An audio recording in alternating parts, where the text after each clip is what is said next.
उस बैठक में मैं भी मौजूद था और ये सरासर गलत इल्ज़ाम है कि किसी का माइक वहाँ पे बंद कर दिया गया। तो जब ये विपक्ष बोलता है कि माइक बंद कर दे, उस माइक का कंट्रोल वहाँ पे बैठे किसी भी व्यक्ति के हाथ में नहीं होता है, उस व्यक्ति के खुद के हाथ में होता है। तो ये बात बोलना सरासर झूठ है जब कोई ये बोलता है कि मेरा माइक बंद कर दिया गया। बंगाल की मुख्यमंत्री ममता बनर्जी जी एकदम से उत्तेजित होकर उस बैठक को बीच में ही छोड़कर चली गई। मुझे लगता है ये आचरण गलत है। नीति आयोग की बैठक पर केंद्रीय मंत्री चिराग पासवान ने कहा कि ये गलत आरोप है कि नीति आयोग की बैठक में किसी का माइक बंद कर दिया गया। वहां पर माइक का कंट्रोल उस जगह बैठे इंसान का होता, बाकी किसी का नहीं। तो ये बात बोलना झूठ है। जिस तरह से पश्चिम बंगाल की सीएम ममता बनर्जी आक्रामक तरीके से बैठक छोड़कर चली गई, मुझे लगता है कि यह व्यवहार गलत था। ऐसा लगता है जैसे यह विपक्ष की सोची समझी रणनीति थी।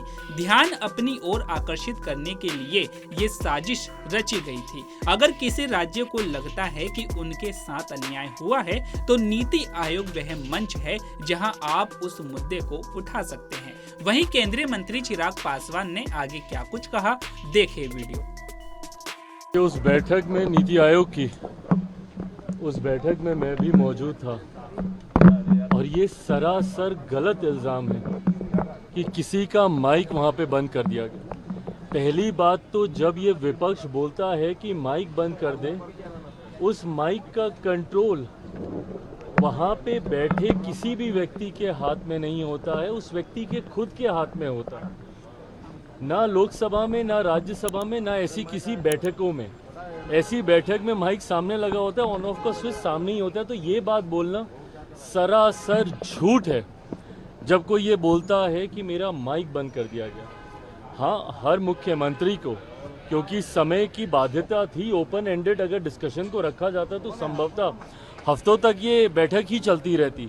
ऐसे में हर मुख्यमंत्री से ये विनम्रता पूर्वक आग्रह किया गया था कि अपनी बातों को संक्षेप में एक तय समय सीमा के भीतर रखा जाए।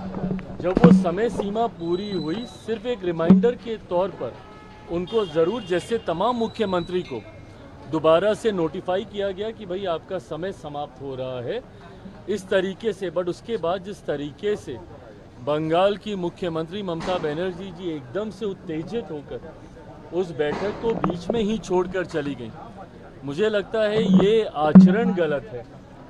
अगर आपको अपनी बात को रखना भी है, कोई नाराज़गी भी है, तो आप वहीं पे रखती ना, बोलती कि अभी मुझे और बोलना है, मुझे और कहना है। हम सब वहाँ पर मौजूद थे। प्रधानमंत्री जी स्वयं उनको सुनना चाहते थे। वित्त मंत्री जी स्वयं वहाँ पे मौजूद थी, वो भी चाहती थी कि भैया क्या बजट को लेकर वो अपनी बातों को रख रही हैं। बट जिस तरीके से उनका आचरण था, इससे ऐसा लगता है कि विपक्ष की पहले से ही ये सोची समझी एक रणनीति का ये हिस्सा था कि वो जाएंगी, हंगामा खड़ा करेंगी और नीति आयोग जिस मकसद के साथ हम लोग वहाँ पर बैठे थे, उसके मकसद को डाइवर्ट कर सिर्फ अपनी ओर पूरा ध्यान केंद्रित करने के उद्देश्य से ये इस तरीके की कार्रवाई की गई है।